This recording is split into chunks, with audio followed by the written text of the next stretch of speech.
Kayaknya kita semua kenal lah ya sama Antoine Griezmann, pemenang Piala Dunia, pencetak gol ulung, ikonnya Atletico Madrid.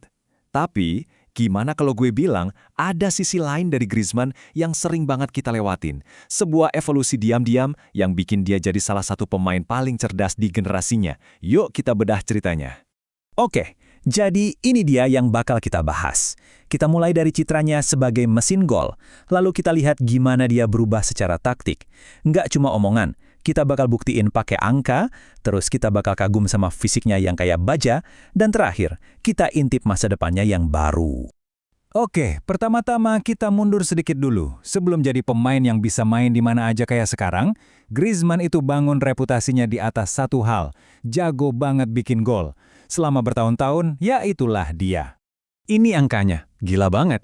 204 gol. Coba bayangin, di La Liga yang isinya bek-bek terbaik dunia, nyetak segitu banyak itu bukan main-main. Ini bukan cuma statistik biasa, ini tuh warisan. Bukti kalau insting predatornya dan konsistensinya selama lebih dari 10 tahun itu emang luar biasa. Dan coba deh, lihat posisinya di sejarah. Dari semua pemain Prancis yang pernah main di Spanyol, cuma legenda Real Madrid, Karim Benzema, yang ada di atas dia. Dan lihat deh jaraknya sama peringkat ketiga, Kevin Gemiro. Jauh banget kan? Ini nunjukin kalau levelnya Griezmann itu emang beda. Nah, disinilah ceritanya jadi benar-benar seru. Pas banyak pemain mulai melambat di puncak karirnya, Griezmann malah kebalikannya. Dia nggak cuma adaptasi, dia rombak total permainannya. Dari yang tadinya predator di kotak penalti, jadi arsitek di seluruh lapangan. Perbandingannya kelihatan jelas banget. Di kiri, itu Griezmann sang penyerang. Fokus utamanya ia gawang lawan. Nah, yang di kanan, itu Griezmann sang playmaker, yang jadi otaknya tim. Dia benar-benar berubah dari ujung tombak jadi jantung permainan yang ada di mana-mana. Nah, kutipan dari Soccer Kakis ini pas banget buat nggambarin dia. Dia nggak kehilangan insting golnya, tapi dia nambahin skill baru, kerja keras buat bertahan, dan visi buat bikin peluang. Intinya, dia berevolusi jadi pemain yang jauh lebih komplit. Tapi perubahan ini bukan cuma perasaan atau opini doang loh. Angka-angka statistik ngebuktiin semuanya dengan jelas. Yuk kita bedah data di balik transformasinya musim ini. Oke, lihat grafik ini. Kontrasnya luar biasa. Lihat deh bar peringkat golnya anjlok ke posisi 44. Kaget kan? Tapi lihat bar sebelahnya, peringkat indeks satu lawan satunya malah meroket ke posisi 7. Ini bukti nyata pergeseran kekuatannya. Dari jago nyelesain peluang, jadi jago duel dan bikin peluang. Kita gali lebih dalam lagi ya. Lihat kolom sangat baik, statistiknya buat duel ofensif itu emang level elit. Sekarang lihat kolom lemah. Angka intercept sama aksi ofensifnya di tengah lapangan malah turun drastis. Ini bukan berarti dia main jelek, tapi ini bukti kalau fokus dan area mainnya di lapangan udah berubah total. Tapi pertanyaannya, gimana caranya dia bisa ngelakuin transformasi sebesar ini?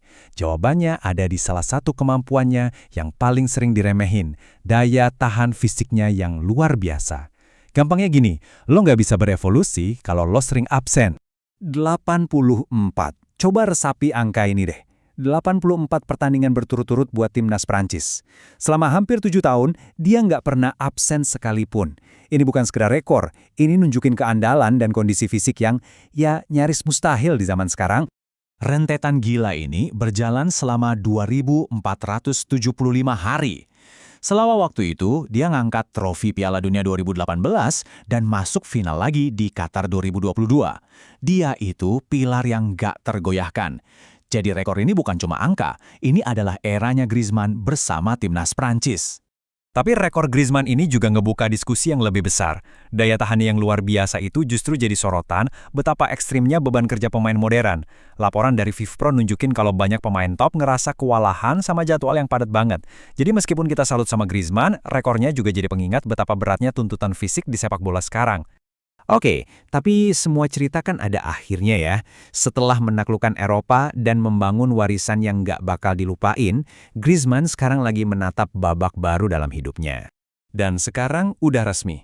Di bulan Juli 2026, Griezmann bakal memulai petualangan barunya bareng Orlando City di MLS.